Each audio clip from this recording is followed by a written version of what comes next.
And we have with us Shweta Nag Joshi.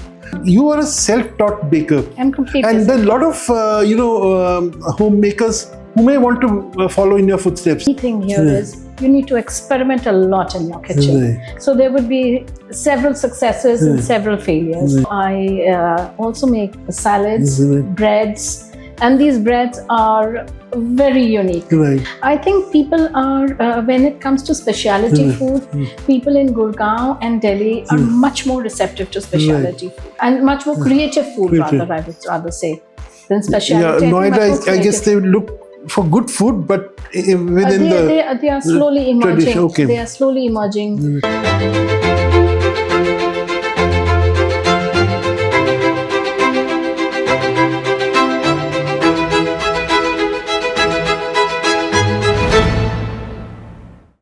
Hi everyone, I'm Suhasini Sood. Welcome to We the Chefs Food Talk with Sourish. We the Chefs is an online aggregator for home chefs with presence in Delhi, NCR and Bangalore. We have partnered with more than 300 chefs who are excited and keen to bring their food and share it with all of you. We make this happen by collecting hot, authentic, freshly prepared food from their doorsteps and delivering it to you. In this series, Sourish will be talking to a different chef every week. They will be sharing their food journey with us, how their love for food started, what they've learned along the way, and their dreams and ambitions. They will also be giving us great insights into the cuisine that they love. So let's get started. Well, we're back at We the Chefs Experiential Center in Gurgaon, Haryana. Like always, we'll be talking about good food. And in this case, some good bakes, cakes and bakes.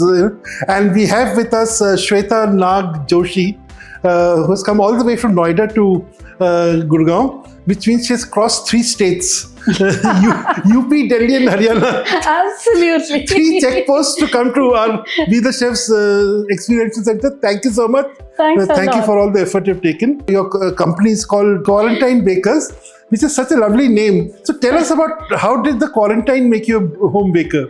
You know how it all started, as the name suggests, that we started in lockdown and everybody was looking for some good food during that time, and everybody was experimenting with food.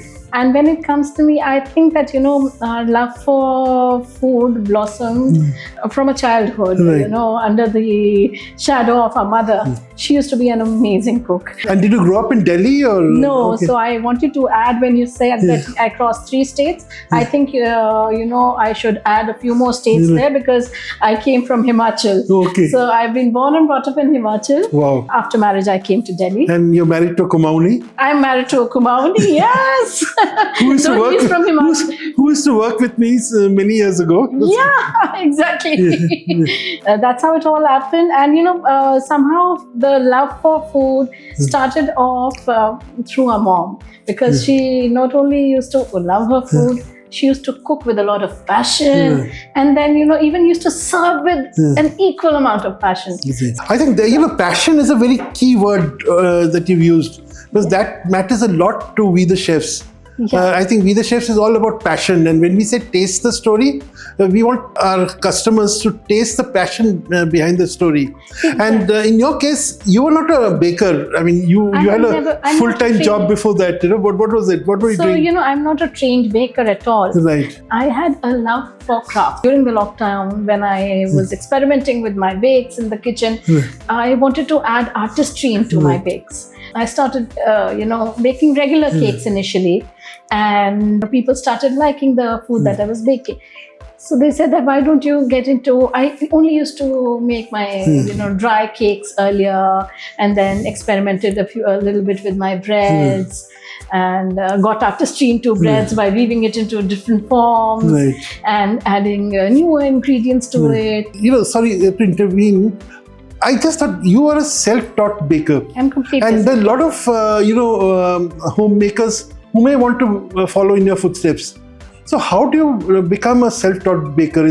Are there books you read? How do you get the information? It's an amalgamation of all things. Because, if you are self-taught, then you need to read a lot of books. Right. You need to follow a lot of, chefs, whether it is on YouTube, on Insta, on Facebook. You need to see what they are doing. And apart from that, the key thing here is you need to experiment a lot in your kitchen. Right. So there would be several successes and several failures. Right. So success is what comes to the fore and that you see on the Insta pages.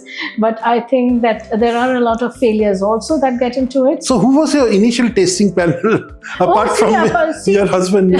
So what happened was, how it all started was that it was our anniversary. Right. So we just churned out a little bit of spread, and we couldn't call anybody. So it's the landlords whom we called for the celebration in the evening. So when they saw the entire thing, they said that, people are looking out for stuff like this. Why don't you make it open for everyone? And I had never thought on those lines earlier. One of my friends, she quickly made a WhatsApp group and she said that, why don't you post pictures of all your bakes here? Maybe you're going to get, leads from here because people are really looking for it. The moment I posted, I started getting inquiries. And I was surprised that how people are so excited about the food. Right. So it all started off then, and then it was like... So, it was also not a question of just baking, but it was also a question of management. Because you had to manage orders, you had to manage the delivery of orders. A baker, a home baker has to don several hats. Right. So you are your own marketing manager, you are your own delivery boy, you are your, you pack stuff, and especially during that time. Now you might have a few additional helps, but during the time when I started off, like I was packing my stuff, dispatching my stuff, and you would rely on, say, like porter or something like that. Absolutely, and that was the best thing that had happened during the lockdown, because that time we had a porter, and then I had never gone to my supplier's shop ever. So he used to send across photographs of all the things that he's got on my phone, on WhatsApp. I used to pay him through Paytm. So, there was no physical contact at all. So you didn't even have to go there physically to buy or purchase your stuff. And most of the deliveries were done either through porter, VFast, whatsoever. So that's the biggest boon I think somehow that has happened during the lockdown. This whole internet economy that was born out of this crisis was something that really helped. And I think that's what We the Chefs does. We the Chefs is all about initially it was all about bridging the gap between the home chef and the market. How to reach what the home chefs are making to the people who are looking forward to having that food, and from there it has become now bigger organization, as you will learn, if you go to our YouTube channel and you see our lovely videos which are put together by our creative agency. Now coming back to your story, so okay, you you taught yourself how to make cakes, and I don't want to be a spoiler, but we're going to see a cake which will warm the hearts of everyone who believes in We the Chefs. I think I'll keep the surprise for the end. But your cakes are very well designed. Is there something? Is there a special skill required for that? How do you do it? I'll tell you, since I told you earlier, I was into arts and crafts. Right. So I was very, very passionate about my art. So are you a trained artist? That means? I am not. So you're not a trained artist, you're not a trained baker, but you're good at both. Wow. So it's, I think that that's the best thing that happened to me, because I was able to amalgamate both my artistry and cake, this thing together, my baking together. So I used to make these lovely, magnets earlier with clay and all. So when I was working with fondant, I thought that I've got my medium here as well, and that's how I'm supposed to. So instead of plaster of Paris, you have the fondant. It's the fondant that I have now. Fantastic. That's so good. Apart from cakes, what do you make?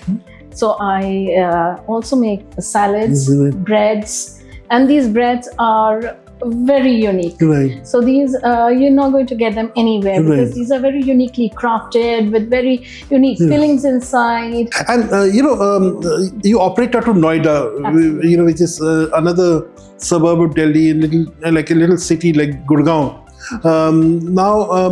Is there a difference in the market? I don't know how much of Gurgaon you've dealt with, but is there a difference in the market between Noida, Delhi, and Gurgaon, or in terms of a taste, band, they're all on the same band. You know? This almost on a similar band. I think people are, when it comes to specialty food, people in Gurgaon and Delhi are much more receptive to specialty food and much more creative food, rather, I would rather say, than specialty. Yeah, Noida, I guess they look for good food, but within they are slowly emerging. Tradition. Okay. They are slowly emerging. So is this the younger demographic which is more interested in this? Absolutely, Okay. absolutely. The young crowd, Right. and especially now, I feel that since people are more travelled. Right. Earlier, there used to be a time when people were not well travelled. So now, when they're well travelled, when they're able to get the same tastes here in India by the home chefs and even otherwise, I think because commercially doing certain things is not viable sometimes for many people who are running these bigger hotels and restaurants. So somehow, when it comes to trying out unique stuff, home chefs, I think they're always you can always take a risk, because you're dealing with small numbers, with small numbers, absolutely. But talking about small numbers, I think now it's not small anymore. There's a growing small numbers, but now talking about ingredients, what are the ingredients that you are using which are different? Like there's a lot of talk today of sustainable lifestyle. Zero preservative ingredients. Absolutely. And are you? I mean, is it possible to be a baker and use sustainably produced ingredients? Not only is it possible, I think it is more economical as well. I bake my cheesecakes. Okay. So see, the key ingredient in any kind of food that you are using is the quality of the product that you are using. Right. And if it is churned out of your own kitchen, I think and there's nothing better than that. So when I make my cheesecakes at home, so I make the cream cheese myself. Oh wow, okay. So if you make the cream cheese yourself, you know what's going into your bakes. I mean, that is the best cheese, cream cheese you can have. You can ever have, whether it is your cream cheese logs that you have or the grazing platters. I also do those grazing platters for your cream cheese logs. Okay, in fact, We the Chefs, I think, has almost become famous, because of his grazing tables. I'm sure we can, do a lot of work together on this. Most definitely. So that's interesting that you are using more homemade ingredients. And somehow, even the pesto that I make, I have my homegrown basil. Okay. So I think I've made best use of my kitchen garden for the stuff that I'm churning out in the kitchen for my bakes. So I make my homegrown pesto that is made from the homegrown basil. When I make hummus, I don't buy hummus from outside. I always make my own hummus for all the dips and all. Wow. So all these things are made at home, and I'm churning out. Right. So you put in double the effort to produce some really good food. When I was talking to you about when we were growing up and we saw our mother, churning out so much of food at home, the only discussion that we used to have on the dining table used to be what would be the next meal. Right. And there are certain meals which are very elaborate. So we've seen the effort that goes into making all that. And my mother, she used to do that with a lot of zeal and enthusiasm. And I think that, we've somehow imbibed that. So when it comes to all this kind of putting in that extra effort, I think it comes naturally. Right. Very good. Any particular salad that you're particularly fond of?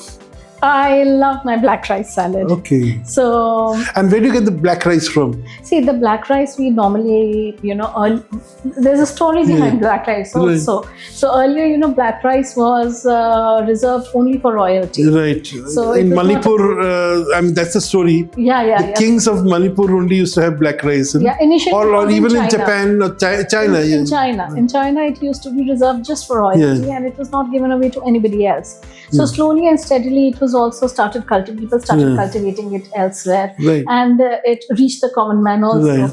So now it is available mostly in most of the places. So I sometimes get it through even Amazon, or I think that's again a very big. Yeah, I know, and you know, thanks to Manipur. Black rice suddenly becoming so popular. Yeah. I think the availability of black rice has become easier. It's become very easy. There was when I started making it, it was getting very difficult for us to source our ingredients, especially when it came to black rice. It was becoming very difficult. And sometimes, you know, when you have that urge to experiment with a new recipe that you've discovered, then you want all your ingredients in place. At that time, I think. Do you also do puff pastries and all? Like what we call patties in I do common make them. language. Sometimes what happens is that puff pastry requires it is a very, very laborious task. Right. It's a very laborious task, and the right temperature. Making the phyllo pastry itself is an effort. You know? It's a very tedious task, and you need to maintain the right temperatures and everything. Sometimes at home it becomes slightly difficult to make these phyllo sheets and store them and make all these puff pastry sheets. At times I do make them when I have time at hand. Otherwise, we source it from outside. Right. Okay. So we got so many insights into your kitchen. So, is there any particular baker or chef who has influenced you, and whose Instagram you watch, or YouTube channel you devour? Is there something like that? This channel called Preppy Kitchen by John Cannell. Right. And I think that I have fallen in love with his channel and his baking, because he's the kind of person that every time you watch him, he is you feel connected as if he's one of us. Right. So that is something that you really enjoy. Right. Fantastic. Preppy Kitchen, you said. Preppy Kitchen. And John Cannell. Yeah. Wow. Fantastic. This is something we'll definitely look up. Yeah. And, any message that you have for home bakers who want to join We the Chef and benefit from the ecosystem we have? Oh, lovely. I think that it is a fantastic platform, especially when it comes to connecting the home chefs with the ultimate, because the biggest challenge that home chefs have is to reach out to people. Because we don't have enough of, we can make good food, but to reach out to all those people becomes quite a tedious task. So just WhatsApp groups or Instagram are not enough, They're not enough, because there are several these days. So you really need to have an edge over the others in order to reach to the final client. So a platform like We the Chef is a boon to all. So Shweta, thank you so much. You coming all the way from Noida, and I hope we have more occasions to talk and actually see you in your kitchen, doing some of your lovely things that you do. Most definitely, it would be a pleasure. And it was such a delight talking to you today. Thank you so much.